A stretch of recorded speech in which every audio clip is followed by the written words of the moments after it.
નેક ટેકને ધર્મની અને જ્યાં પાણે પાણે વાત એવા સંત સંત સુરા નિપજાવતી હે મારી સોરઠની અમીરાત પણ સંત સંત સુરા નિપજાવતી હરે રે મારી સોરઠ રતનની ખાણ। મિત્રો, ભારતભરની ભૂમિ ઉપર અનેકે સંતો મહંતો અને સુરવીરો થઈ ગયા છે અને એમાં હોરઠની વાત કરીએ તો હોરઠમાં પાણે પાણે ઇતિહાસ લખેલા છે। એક પાણાનો પણ ઇતિહાસ હોય એવી આ સૌરાષ્ટ્રની ધીગી ધરા છે। સૌરાષ્ટ્રની ધીગી ધરતી અને બે મિત્રો, એમ કહેવાય છે કે એક રબારી અને એક ભરવાડ, એની મિત્રતાની શું વાત કરીએ મિત્રો। પણ એની પહેલા હું તમને કહી દઉં મિત્રો કે આપણી જે હોરઠની ધરતી છે એ હોરઠની ધરતી ઉપર આજે જે આપણે વાત કરવી છે એ એક આખલો એમ કહેવાય છે કે એનો પાળિયો છે। આખલાનો પણ પાળિયો છે મિત્રો। વિચાર કરો કે એને પણ સુરવીરનું બિરુદ લાગ્યું। એવા આપણા ભારતની ભૂમિ ઉપર આખલાઓ પણ પૂજાય છે, સોરઠની ભૂમિ ઉપર પાડાઓ પણ પૂજાય છે। મિત્રો, પ્રાણીઓએ પણ પોતાના બલિદાનો આપી અને પાળિયા ખાંભીએ ચડી ગયા હોય। મિત્રો, હિસાબ કરી લો કે આ ભારત આ કેવો દેશ છે, ખરેખર સુરવીરોનો દેશ છે મિત્રો। જ્યાં આગળ અનેકે સંતો મહંતો તો ખરી જ, માણસ તો ખરી, પણ પશુ પક્ષી અને એમ કહેવાય છે કે પ્રાણીએ પણ પોતાના બલિદાન આપી દીધા છે મિત્રો। મિત્રો, બે મિત્રો હતા। એક જે મિત્ર હતો એ મિત્ર રબારી હતો અને બીજો મિત્ર હતો એ ભરવાડ મિત્ર હતો। પણ મિત્રો, એ મિત્ર કેવા કે જો કાંઈ તકલીફ આવે, જો કોઈ દુશ્મનો ગાયોને હંકોરે અને એમ કહેવાય છે કે એમના આમ બાજુઓ થડક થડક થડક થડક ઉથડ થડક ઉથડ થવા માંડે અને એમ કહેવાય છે કે એમની મૂછ છે એ મૂછ આમ ફરક ફરક ફરક ફરક થવા લાગ્યો। મિત્રો, આપણે જે વાત કરવી છે કે એક આખલાની ત્યાં આગળ ખાંભી છે, તો મિત્રો સાયલા અને મૂળી વચ્ચે આવેલા તાશીપુર ગામથી થોડેક દૂર પીપળિયા નામનું તળાવ છે અને એ તળાવની પાળે એક આખલાની અને બે માણસની ખાંભી છે। મિત્રો, કોઈક દિવસ તમારે જો એ સાયલા બાજુ જવાનું થાય તો સાયલા અને મૂળી વચ્ચે આ તાશીપુરા ગામથી થોડેક જ દૂર આ તળાવ છે અને એ તળાવની પાસે પીપળિયા તળાવ એનું નામ છે અને પીપળિયા તળાવની પાસે આ ત્રણ ખોભીઓ છે, જેમાં એક આખલાની છે અને બે માણસની છે। એ બે માણસ છે એમનું નામ એક આલા નામનો રબારી છે અને બીજી ખાંભી છે એ મિત્રો વાઘા નામનો ભરવાડ છે। આ બે મિત્રો એવા હતા અને જે ભરવાડ છે એ તોળિયા શાખનો ભરવાડ છે। મિત્રો, આજે પણ એમ કહેવાય છે કે મોરબીથી એમના કુટુંબીજનો આવે ને પાળીઓ જોવારી જાય છે। મિત્રો, પાળીઓ જોવારવા માટે મોરબીથી એમના કુટુંબીજનો આવે છે, ભરવાડ સમાજના તોળિયા શાખના ભરવાડો।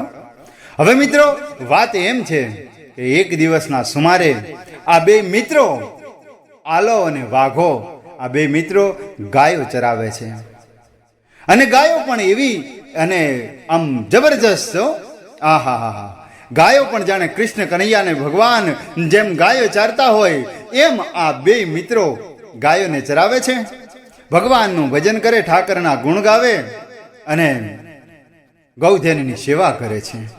બે મિત્રો જો કોક દાડો મોજમાં આવી જાય તો ભજનની સોળી ઉડાડવા લાગે। કેવી ભજન ગાવે કે રણ છોડ રંગીલા સેલ ઉડે અબિલહ ગુલાલ, સામળા તારા દરબારમાં ઉડે અબિલહ ગુલાલ, ઊંચું દેવળ ને ઉજળું રે ઘણો આનંદ વર્તાય જો।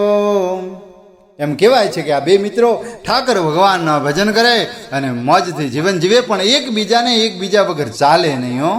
આહા, જો એક દિવસ ના આવ્યો હોય તો એ એકલો કંટાળી જાય માણસ, એને એના મિત્ર વગર એને કાંઈ ગમે જ નહીં. એવા બેની મિત્રતા હો. પણ એક દિવસ આ બે મિત્રો ભગવાન કાળિયા ઠાકરનું ભજન કરે છે અને ગાયો એક બાજુ ચરે જાય છે. ગૌધન ચરતા હતા, એમાં એક દિવસ એવું બન્યું કે એ જે ગાયોને વારી જવી આવું વિચારી અને આ દુશ્મનોની ફોજ આ બાજુ આવી. ભરી બંદૂકો હતી એમની જોડે અને એમ કહેવાય છે કે આ બે મિત્રો ભજન ગાવામાં મશગુર હતા અને એવામાં આ લોકોએ ગાયો વાળી અને હાલવા લાગ્યા હો. ગાયોને જાવું નથી પણ ગાયોને જોરેથી વાળી અને લઈ જાય છે.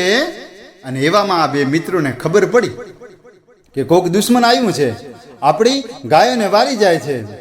એટલે એમ કહેવાય છે કે બે જણા લાકડીઓ લઈ અને આવી ગયા આગળ, પણ સામે જોયું તો દુશ્મનો પાસે ભરી બંદૂક હતી અને બંદૂકના ગોળો એમ કહેવાય છે કે હાણા હટ કરતા છોડે એની પહેલા એ કહી દીધું કે સાંભળજો ભરવાડ દેહાઈ, સાંભળી લેજો, અહીંયાથી તમે આગળ ન વધતા, નહીતર મારી બંદૂકનો થડાકો તમને ઉડાડી દીધી.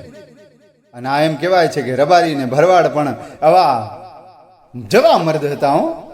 એમણે કીધું કે તારી ગોળીઓ ભલે બધી અમારા સીનાની અંદર ભલે જાતી રહે, પણ અમે અમારી ગૌ માને લેવા ન જવા દઈએ.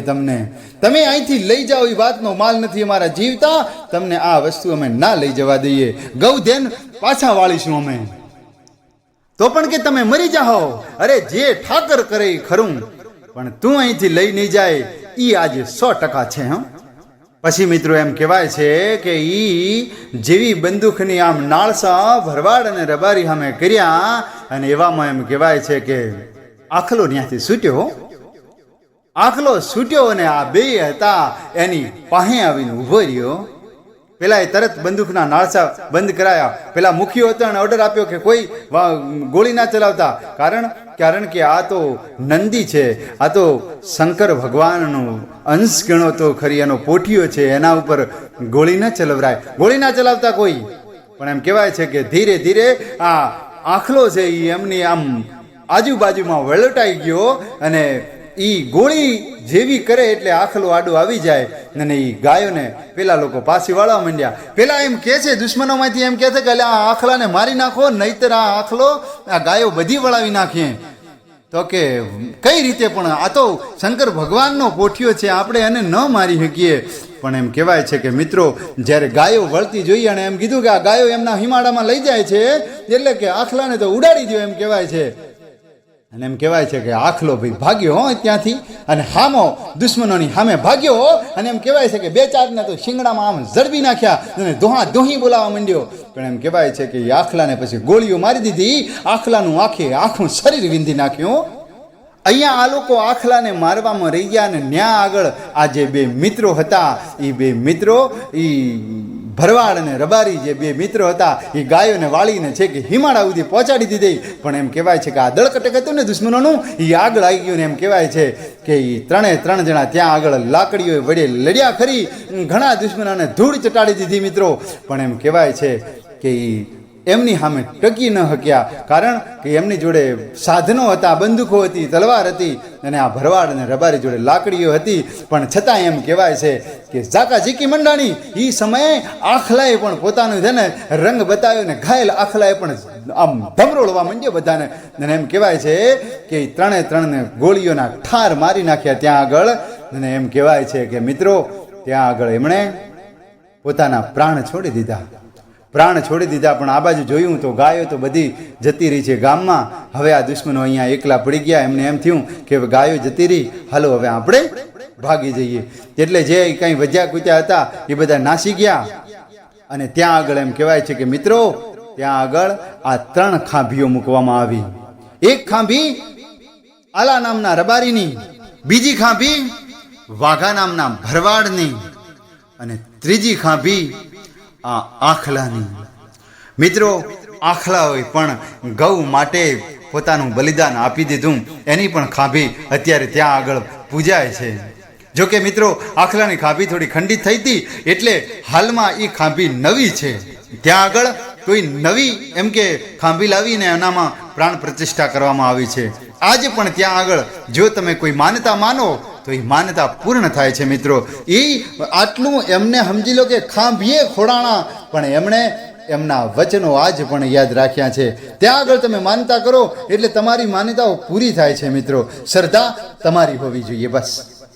એટલે તો આપણા સંતો મહંતોને પણ કહેવું પડ્યું છે મિત્રો. કેવું કે ધડ ઢીંગાણે જેના એ માથા મહાણે એના પાળિયા થઈને રે પૂજાવું રે ઘડવૈયા મારે ઠાકોરજી નથી થાવું ઘડવૈયા મારે ઠાકોરજી નથી થાવું. ધડ ઢીંગાણે હોય અને જેના માથા મહાણની અંદર હોય, ઢીંગાણું લડતા હોય, ખબર હોય કે મરવાનું છે, અને છતાંય બાકા ઝીકી બોલાવીને જે બાટકો બોલાવે ઈ મર્દનો ફાડ્યો એમ કહે છે કે ધડ ઢીંગાણે હોય, માથા મહાણમાં હોય, અને એના પાળિયા બની અને મારે પૂજાવવું, પણ મારે ઠાકોરજી નથી થાવું. કે હોમ હવન કે જપન તાપથી પૂજામાં નથી પધરાવું. હોમ કે હવન કરી અને મારે પૂજામાં નથી પધરાવું. મારે તો કોઈની પૂજાઓ નથી કરોડાવી, પણ હે નમદી સાંજે કોઈ નમણી વિજોગણના ઉના આહુડે નાવું રે ઘડવૈયા મારે ઠાકોરજી નથી થાવું ઘડવૈયા મારે ઠાકોરજી નથી થાવું. ખરેખર મિત્રો, આવા મહાન સંતો મહંતોની આ વાતો આપણે સાંભળીએ તો એમ થાય કે આ શૂરવીરોને ખરેખર એવો તે કેવો રંગ છે. શૂરવીરનું મોત તો ઓહો એને રૂડું લાગે, એને મોતને માંડવે તો એ તોરણ બાંધી લ્યો. બાકી હાંજ પડે ને જે પાછળ ખુશડી ખાઈને હોઈ જાય એનું આ કામ નથી શૂરવીરતાનું. આજનો માણસ પોતાના ભાઈ માટે કંઈ ન કરી શકે, પોતાના ઘર માટે કંઈ ન કરી શકે, પોતાના કુટુંબીજનો માટે કંઈ ન કરી શકે, એ માણસ બીજા માટે શું કરી શકે? કારણ કે સંતોએ તો એટલા સુધી કીધું છે કે લોહીનો છે એ કોઈનો છે, લોહીનો નહીં કોઈનોય નહીં. પણ એ તો શૂરવીરતાની વાત છે કે જે કોક માટે પણ કંઈ કરી શકે. કોકની ઉપર જો અન્યાય જોઈએ ને એની એમ કહેવાય છે કે બાહુમાં થડક ઉથાડ થવા માંડે ને, ઈ મર્દનો ફાડ્યો, ઈ શૂરવીર કહેવાય. બાકી પોતાના હેઠેથી જો ભાઈને એક જો કટકો દેવું હોય અને જે કરવા માંડે, એ આ જીવનમાં મર્દના ફાડિયા ન કહેવાય મિત્રો. એટલે આજે આપણે એમ કહેવું પડે છે કે ખરેખર ધન્યવાદ તો એ પ્રાણીઓને કહેવાય કે જેણે પોતાના બલિદાનો આપ્યા છે. સત્તાધારની અંદર પાડો પૂજાય છે, પાડા પીર તરીકે પૂજાય, અને એમ કહેવાય છે કે અહીંયા આ આખલો પણ એની પણ ખોંભી છે, એ ખાંભી પૂજાય છે. તો મિત્રો, જ્યારે પણ તમે સાયલા અને મૂળીની વચ્ચે જ આવેલું જે તાશીપુર ગામ છે, તો પીપળિયા તળાવની પાસે જઈ અને એક વખત આ આખલાની અને આ દેસાઈ અને એમ કહેવાય છે કે આ ભરવાડની ખાંભીને એક વખત નમન જરૂર કરજો મિત્રો. ખરેખર આવા શૂરવીરોના નમન કરવાથી આપણા અડધા પાપ તો એમ નેમ ધોવાઈ જાય મિત્રો. તો આ સાથે અહીં વાર્તાને પૂર્ણ કરીએ છીએ. જો આપને ગમી હોય તો લાઈક કરજો, તમારા મિત્રોને પણ શેર કરજો, અને અમારી ચેનલ પર નવા હો તો ચેનલને સબસ્ક્રાઈબ કરવાનું ના ભૂલતા મિત્રો. જય દ્વારિકાધીશ.